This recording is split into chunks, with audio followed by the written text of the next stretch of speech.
It's finally time for a comprehensive DPM breakdown. Welcome back to Cocky Gachas, and in this video, I'm going to talk about the DPM CN analysis done by iSuit. This is one of the other calculators that are on NGA that I usually look at as well, other than Feng Yan. It's going to include all of the characters, including the latest Qingyang in 1.6. So over here, you can first see that there are some prerequisites that they did to have this result, and the first thing is going to be that they are going to base it off limbo, and the defense is going to be averaged out to be 630, crit hit reduction is 25%, damage reduction is 20%, and there is no crit damage prevention. And for this test itself, all of the characters are going to be at P0, I3, R10 and max level. So their Psycubes are also going to be at max amplification. Any of the Psycubes you see are at max amplification, and also this is going to take into account 3-man team. If you want 4-man team, it is not factored in. Only some characters do benefit from extra characters being in, right, and extra AP, but in general, it will not make a big difference. Okay, so all of this is 3-man content.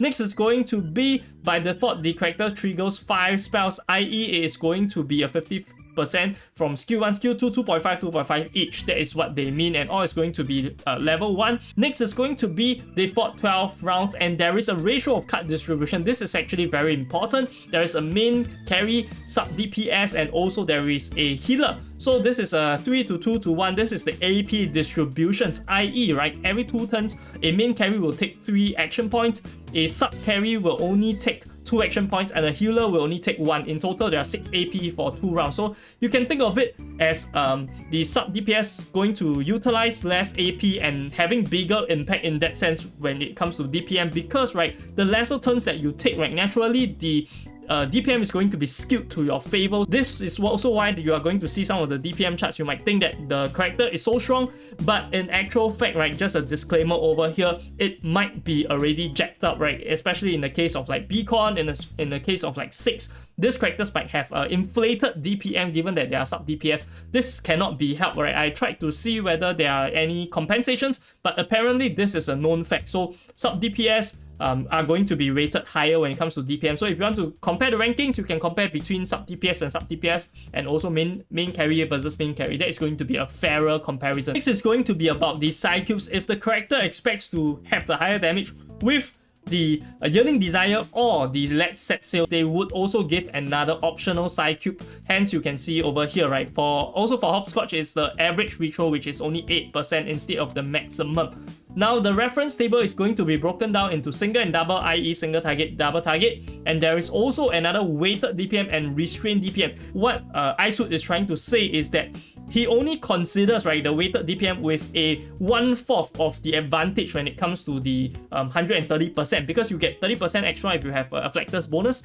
Given that all of your teammates might not have the Afflectus bonus, right, he's going to average it out to be 1/4. But I don't think this is the case. Most of the people that are going into later patches, right, are going to have a lot of characters that can target the weaknesses, the Afflectuses. Hence, right, I don't think this is as relevant if you are further into the game. I'm not going to touch on that in this video. If you want to see it for yourself, go into clicking the link, and then you are going to see the charts for the weighted DPM. I'm only going to focus on restrained DPM, which is the one with 130% bonus, which is Afflectus bonus DPM. Okay, so this is just the difference, and just to explain to you why I don't want to take this, because I don't think it's going to be fair the more we move into the later parts of the game whereby you are going to have Afflectus bonuses. Lastly, there is also going to be the R DPM. This is like an assist DPM. So you can see, right, if Beacon just casts the debuff spell, right, we do not consider it doing DPM. Hence, sub DPS usually will have this debuffs, they are going to have the buffs, and he also calculates that assist DPM into the overall DPM. The average attack power calculator for all the characters is 1.8k, and then crit rate, yada yada yada, etc. It's just going to mean that he's going to take it as 6,000 DPM for an average character. So of course, if the unit that you are supporting, the hyper carry, is even stronger than that, then you're going to see the assist DPM going to raise even further compared to the charts itself. So this is just for considerations. I've touched on all of the prerequisites. Make sure that you guys understand before looking at the charts. I know people just like to look at numbers, but it is very important to also take into account what kind of scenarios produce these numbers. So over here, I'm going to move on to the charts. This one is going to be first, the dual DPM, which is the 2 targets one. First up, I want to note here is that you can see this is ranked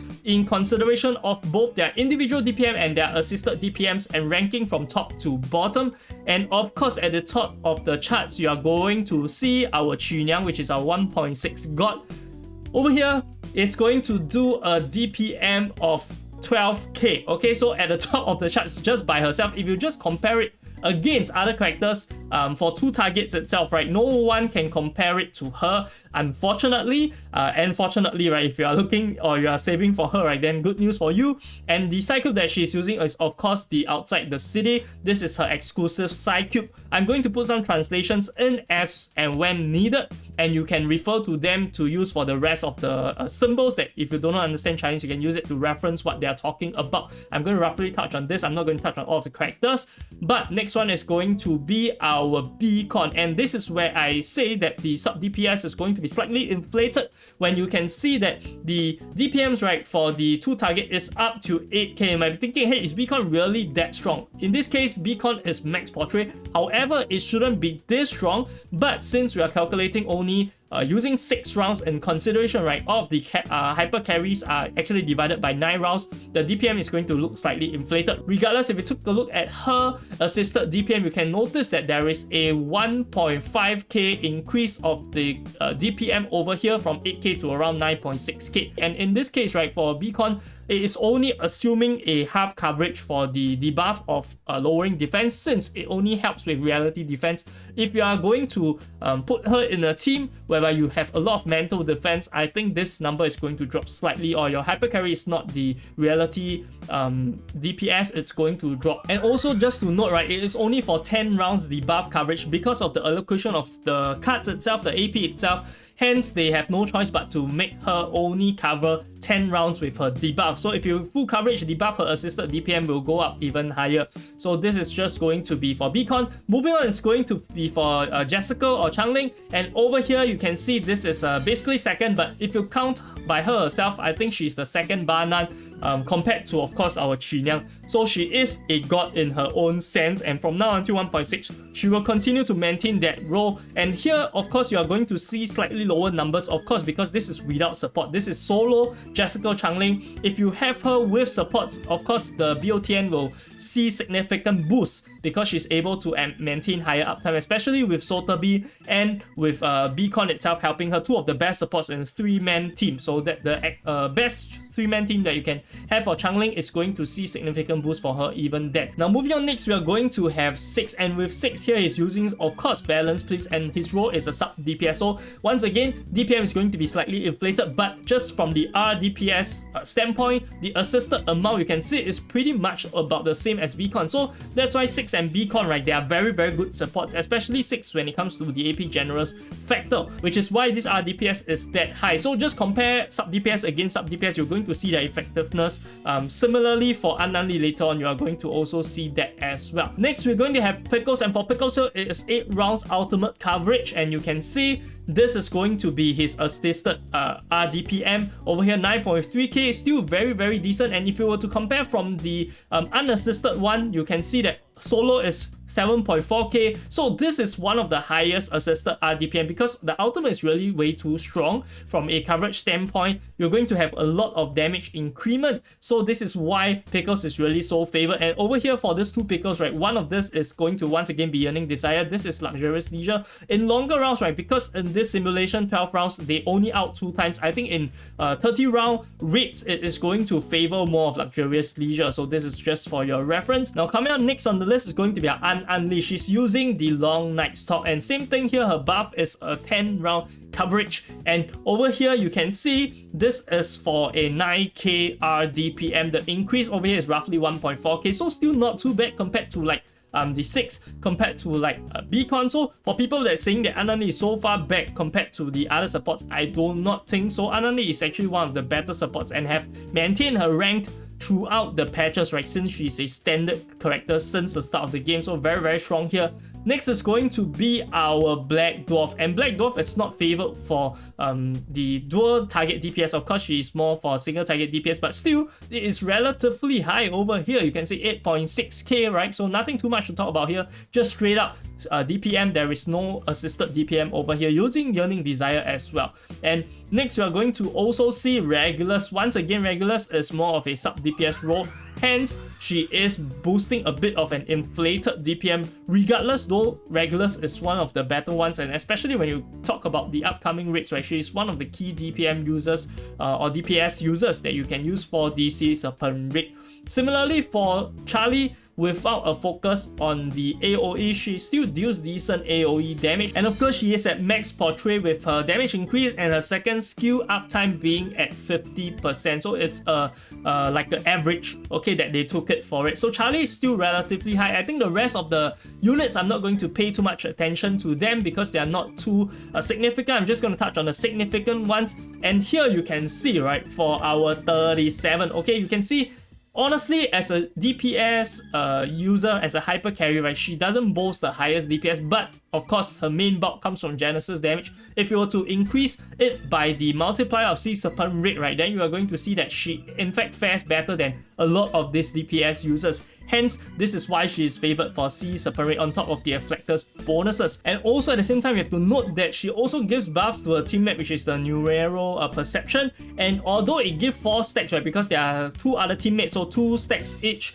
it's going to be 4 stacks. But because it is a healer, it's only going to count as 3 stacks. So this is how they actually counted for her DPM assisted mouse. Now for the rest of our characters over here, you can see they are mostly the standard characters except for those that are heavily focused on single target like Melania and Spatolia. Spatolia is really bad at AoE, by the way. For Voyager over here, this one for here, right, is for main carry. However, I don't think most people use her for main carry, so it's going to be a moot point. And also for the last one, this is going to be for sub DPS as well. You can see, right, main carry and sub DPS not going to make a big difference, so extra AP shouldn't go to her regardless. She's more of a support. And one thing to note over here is A Knight. So people might be asking, hey, why is A Knight so low? So over here, right, what they did is that they did not actually account for A Knight killing any of the enemies. You know that if your first skill actually kills off enemies, right, you're going to gain extra Muxi. It's going to boost your ultimate cycle rate and hence boost your DPM. So this is just something to take note. This is already considering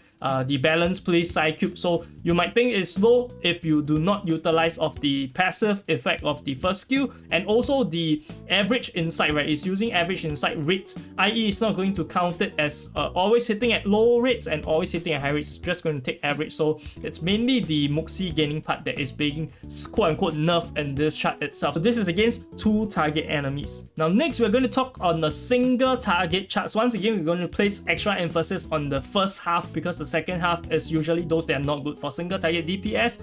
First one, of course, is still Chinyang, which is our 1.6 special character, limited character. Same thing with the same side cube, her bastard side cube. Over here, 10k DPM, so it is quite ridiculous. You just compare to the rest of the charts, right? You're not going to see much of any of the other characters, but except for her being so high up, right? So this is going to be consistent message over across everything. Next is going to be our 6, and for 6 to be this high, you might once again be shocked. Like I've mentioned already, this is considering the inflated DPM for sub DPS, hence it is going to be higher for 6. But at the same time also, this considers a lot of the extra buffs that 6 gives to himself as well as to other teammates. Hence, 6 is that highly favored and highly ranked on this DPM chart. Next is going to be Pickles, once again sub DPS. Beacon is also sub DPS. We've talked about this as well. Nothing too much. The conditions remain the same as what I've talked about just now. So they are relatively strong and boosted up by their assisted DPM.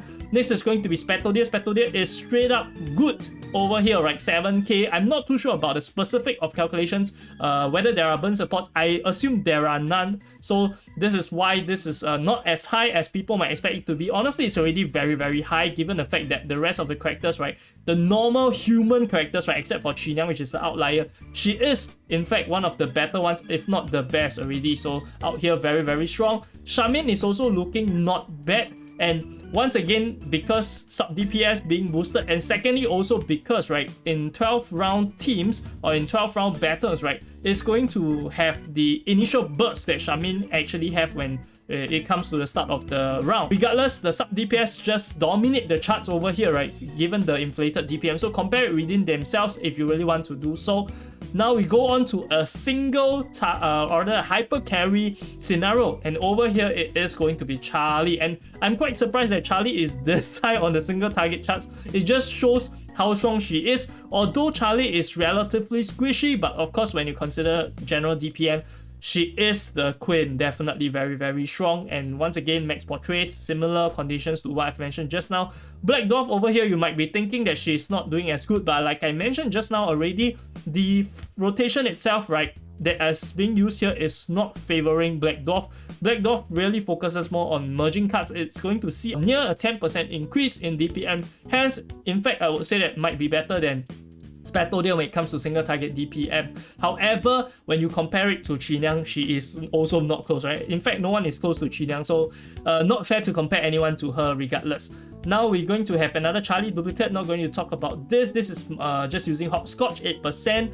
And we are going to have Melania. So Melania over here, right, as you guys know, she needs more turns to actually ramp up. Hence, 12 rounds, she's not going to look as good. If you have to have a 30 round count, she's going to look much better. I think she might outperform Black Dwarf and potentially outperform Spatodial. That I'm not too sure because I've not seen the counts, but just from logical standpoint, 30 round is going to be so much better. And here they did say that she moved 21 times within the 12 rounds. So this is just the calculations. Of course, using Luxurious Leisure, this is going to be her best side cube. Now moving on next, we are going to have Thunderous Applause Lydia. And over here, you might be thinking, hey, she doesn't look as bad as what people say. But of course, this is going to not consider specific teammates. If you are going to put 2 fairy on every single team, then the results will be different given the fact that we have already mentioned about the capping issue. There are still no side cubes that allow her to limit break right through her critical damage. Hence, until then, she's not going to be the super strong carry that we can imagine her to be. Next is going to be Jessica. For single target, she can compare to a single Lilia. And of course, single target is not her focus and not her forte. Hence, for raids, she is also not going to be the best. But if you consider her with support, she will get better, but still not the best. Single target just not good overall. Okay? And then over here, next we are going to take a look at the Centurion. So honestly, just now Centurion I also didn't mention too much because she is at a middle for everything. Regardless, people might think that she is very, very bad, but I do think that from a 2 target DPM like AoE front, she is still very, very useful. Single target also not the worst, right? However, given the fact that Qiniang has been released, potentially it's the new cycle of crazy inbar characters that might just power creep everything else, so she might eventually move to the bottom, and then potentially she's going to have a buff. I'm not sure what Blue Pop is going to do with all the old characters. Next is going to be Voyager. This is for main carry. I'm quite surprised that Voyager actually does so much single target TPM. Here over, she's using Luxurious Leisure as well. Now moving on next, we're going to have 37, and 37 over here once again using Long Night Talk. Same thing here, right? All the conditions are the same. Even if you consider her assisted, she is only at the mid-tier level. In fact, I would say near bottom tier, and as we all know already, P037 is just not good. And also, when it comes to the single target, it's not her forte. Her follow-up attacks are all AoE, so AoE is going to reflect a bit better for her. And even then, she stays relatively in the mid-tier for the dual target. And also, that is, of course, not considering the Genesis damage that she outputs. If we consider that, then she's going to rise a bit higher. But you can see Voyager as a single target does more Genesis damage compared to her. So she's really AoE focused and Genesis content only, which is Sea Serpent Raid, simply put. Okay, next, all the duplicates I'm not going to concern myself with. Regulars, Druvis, all of this, right, are not good units to consider for single target. Druvis is AoE, and also her main thing is going to be the control factor, and this is not being factored in, of course, in the DPM charts. You cannot really, like, control factor is more of a defensive thing, so you don't really control her or don't really consider her a DPM carry or DPS carry, but she is a hyper carry in the fact that she can clear content by reducing the amount of damage that you take. It's just that it's going to take you longer. So do not think that she is useless just because she deals less DPM. This game is not just about DPM. I want to focus it as well. And also similarly, right, for characters like Melania, although her DPM is very high for single target, but she also brings in added factor whereby there is a Muxi control that people also underrate. So this is where all of the extra intangibles come in. You might rank a unit higher or lower depending on which of the features that you value for yourself. Lastly, we are going to have this bottom tier, which is Eternity, and lastly is going to be Balance Place with A Knight. So A Knight really not good at single target, as well as having the fact that, like I mentioned, right, it's slightly nerfed with the fact it doesn't consider you using him in content, whereby you're able to defeat enemies with his first spell to cycle the ultimate. So this is going to be the overall DPM charts for both dual target and single target. Now, of course, right, at the end of the day, please take note that DPM charts are not everything, and also you can notice that for all the middle and the upper tier, right, honestly, the difference is not that big. Of course, the bottom of the charts and the top of the chart is going to show a bit more of a difference. Regardless, right, you should still be able to clear content. I think it's relatively easy. So for casual players, just take this as entertainment. I just like to show you guys what people have done to recognize their effort. So once again, credits to iShoot from NGA for providing the calc to the community so that everyone can take a look at the reference, be it for entertainment or if you really want to min-max, right? And of course, if you're finished, then watch this for entertainment, but you're looking for a Black Dwarf guide, then definitely check out this video over here. I'll see you guys over there. This is Cocky Gachas, signing off.